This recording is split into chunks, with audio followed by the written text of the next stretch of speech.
practice. I would love if you got out your notebook right now, if you don't already have that out. Look at the numbers below, and I want you to write down the ones that are divisible by 4. So, I wrote 17 twice, whoops. If you look at these numbers, think back to your test. I want you to perhaps pause the video. I might be silent for a second. See if you can test these out and tell me which ones are divisible by 4. Alright, I will give you a moment to test them out.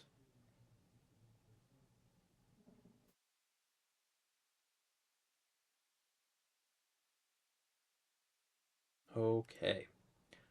So hopefully you paused, you did your test, and now you know, or at the very least you tried.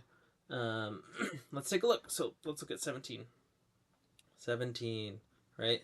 Our test for 4s, if you look back in your notes, back in the slide, the last 2 digits of any number that can be divided by 4. This one only has 2 digits, right?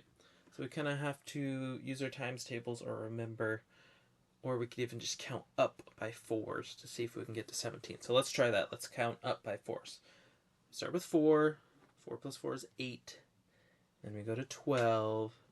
Then 16. And then 20. We're counting by 4s. That was not 17. So that means 17 would not be divisible by 4. So get rid of both of these. Typo. Oops.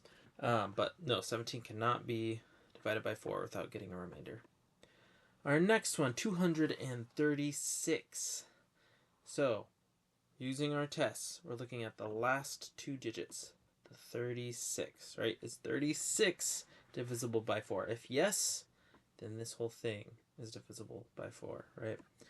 So some of you might know, some of you might not, but let's count up by 4s again and see if we can get to 36. So 4, 8, 12, 16, 20, 24, 28, 32, and 36. Yes, 36 is divisible by 4, right?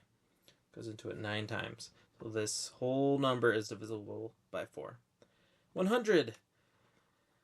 This one, the 00, right? That's not divisible by 4, but there was an exception. If something ends in double zeros, it is divisible by 4. 100 divided by 4 is 25, right? This is a typo. Sorry about that. Let's try this one. 700,312. Our rule, look at the last 2 digits, right? 12. Is 12 divisible by 4? Hopefully you know by now. 4, 8, 12. Yes, 12 is divisible by 4. So this is divisible by 4. All right, let's try another one. Which numbers are divisible by 6? So I will give you some time now to work on this. I'm going to be silent again, or you can pause the video. I want you to try and figure these out. Write down the ones that are divisible by 6 in your notebook.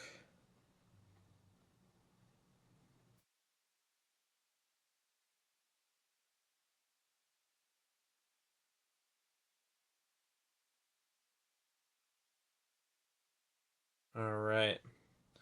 So let's look at these together. So 18. 1, 8. Our 2 tests we have to run. Is it divisible by 2? And is it divisible by 3? So divisible by 2. Is 18 divisible by 2? Our test for 2 is it even? Yes, 18 is even, right? Ends in an 8. Is it divisible by 3? Our test for is it divisible by 3 is we add the digits together and see if that is divisible by 3. So 8 plus 1 is 9, right? 9 is divisible by 3. 3 times 3 is 9. So this is divisible by 6 because it passed both our tests, correct? Let's move on to 48. So 48, is it even? Yes, it's even, so it is divisible by 2. Good. Let's add those together now and see if they are divisible by 3 because that's our test for 3, right? So 4 plus 8 is 12. 12 is divisible by 3, so this is divisible by 6, right? So these two are divisible by 6. Let's move on to the next one. 99. Is 99 even? No, it is not even. It does not pass our first test. So 99 is not divisible by 6, right? Did not pass our test. Even if it's divisible by 3, it's not divisible by 2, so it's not divisible by 6. 130. All right, our first test. Is it an even number? Yes, it ends in a 0, so it is an even number. Does it pass our second test, dividing by 3? We add up our digits. 1 plus 3 plus 0 is 4. 4 is not divisible by 3, right? So this is not divisible by 6. Let's do the next one. 546. Is this an even number? Yes, it is an even number, right? Ends in 6. That's good. Is it divisible by 3? Let's see. 5 plus 6 plus 4. That is 15. 15 can be divided by 3 5 times exactly. So yes, this is divisible by both 2 and 3, which means it is divisible by 6. 33, our last one. Is 33 even? No, it is not. That means that this is not divisible by 6, right? It didn't pass our first test. So when you're looking at these numbers, just keep these tests in mind as you're working through the problems in class today. Look at your notes. Make sure you're using the test to figure out which things are divisible and which things are not.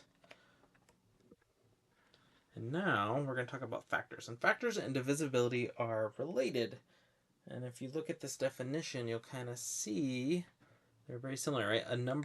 A factor is a number that divides a given number evenly or exactly, leaving no remainder. So kind of just what we were talking about, right? If something is divisible by something else, if 39 is divisible by 3, 3 is a factor of 39 of that product, right?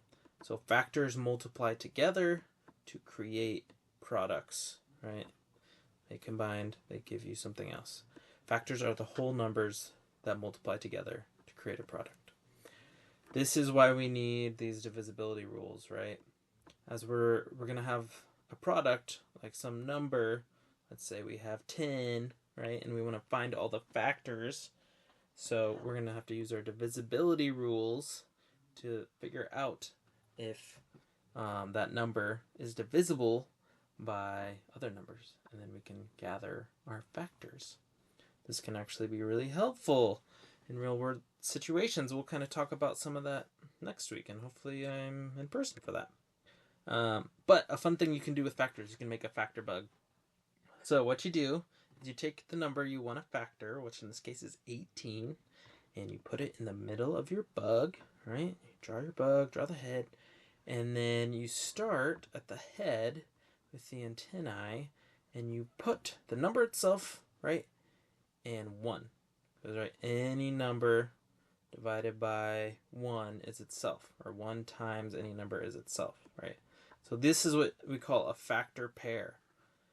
The two numbers that multiply together to get your product, right? This is our product.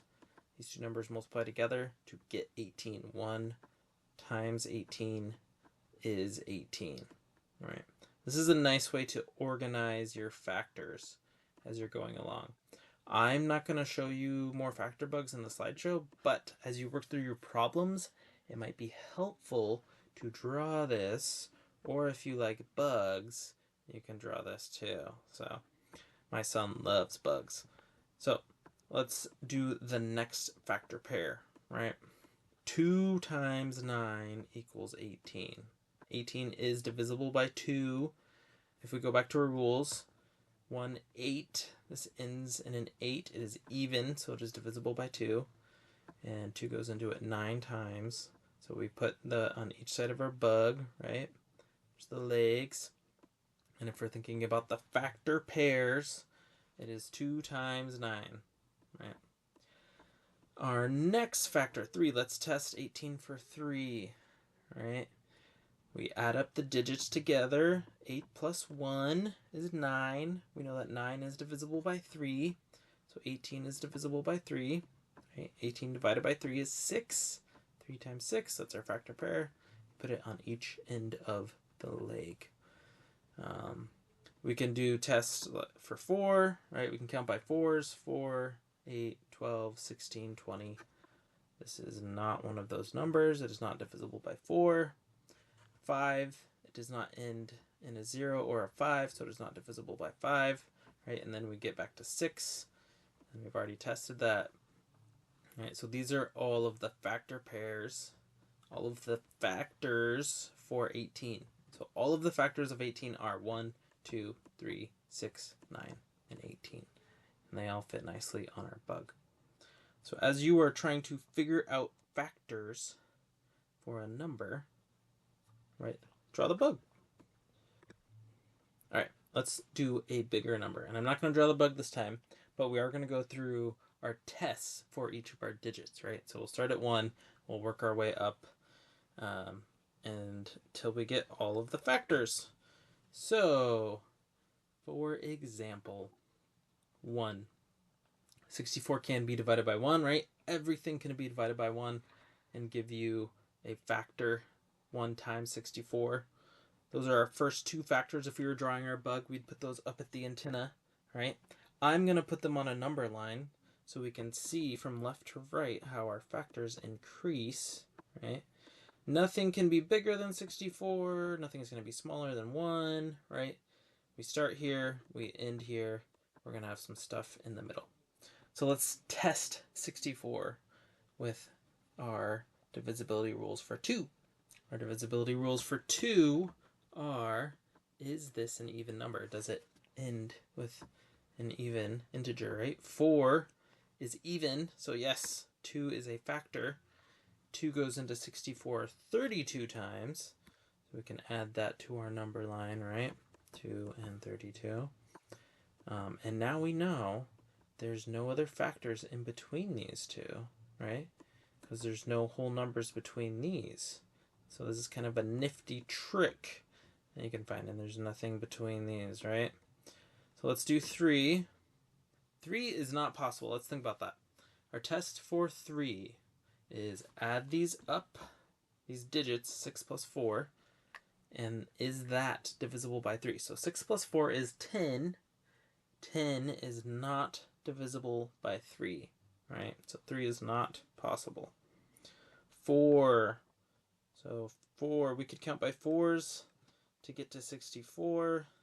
It is, yes, in fact, possible. It goes into it 16 times. Our test is to just see if the last two digits are divisible by 4.